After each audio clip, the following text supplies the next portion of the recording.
فاسألوا أهل الذكر إن كنتم لا تعلمون۔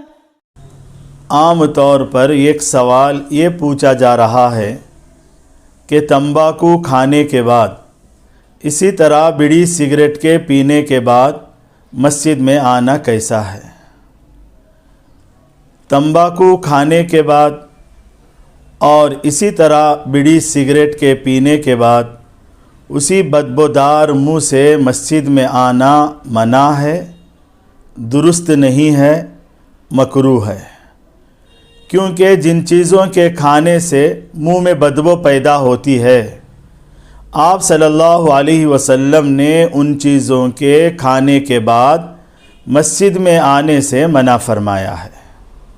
چنانچہ احادیث میں ہے، آقا صلی اللہ علیہ وسلم نے لہسن کے درخت کی طرف اشارہ کرتے ہوئے ارشاد فرمایا، من اکل من هذه الشجرہ فلا یقربن مسجدنا، جو اس درخت سے کھائے یعنی کچا لہسن کھائے وہ ہماری مسجد کے قریب نہ آئے۔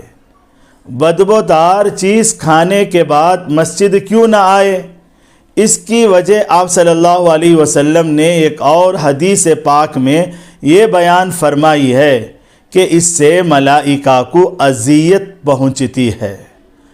لِأَنَّ الْمَلَائِكَةَ تَتَأَذَّى مِمَّا يَتَأَذَّى مِنْهُ بَنُو الْإِنسان، کہ ملائکہ ان چیزوں سے اذیت محسوس کرتے ہیں جن سے انسان اذیت محسوس کرتے ہیں۔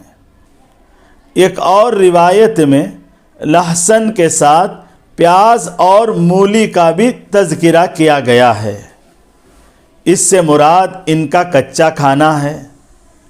البتہ یہ چیزیں پکا دی جائیں تو ان سے بو ختم ہو جاتی ہے، پھر ان کے کھانے کے بعد مسجد میں آنا منع نہیں ہے، درست ہے۔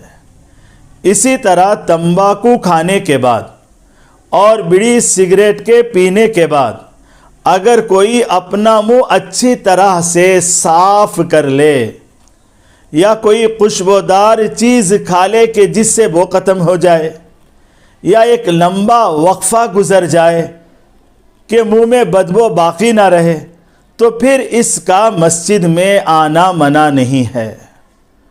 اور ایک بات افسوس سے یہ کہنا پڑتا ہے کہ بعض احباب نے اپنی عادت بنا لی ہے کہ وہ مسجد کے طہارت خانوں میں بیڑی سگریٹ پیتے ہیں، پھر اسی بدبودار منہ سے مسجد چلے آتے ہیں، اور نماز میں یہ جن کے قریب ہوتے ہیں ان کو بڑی اذیت، پریشانی اور تکلیف میں مبتلا کر دیتے ہیں، جس سے ان کی نماز کا خشوع و خضوع ختم ہو جاتا ہے۔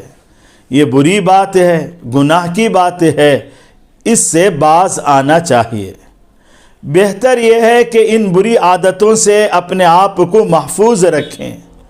اگر کسی کو یہ بری لت پڑ گئی ہے تو وہ اسے ترک کر دے، کہ اس میں مال و دولت کی بربادی اور صحت کی خرابی اور بگاڑ ہے۔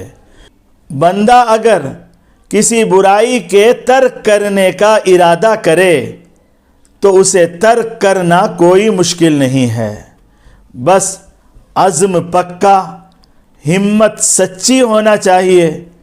جب ہمت سچی ہوتی ہے تو اللہ تبارک و تعالیٰ کی مدد بھی شامل حال ہوتی ہے، جیسا کہ کہاوت ہے، ہمت مردہ مدد خدا۔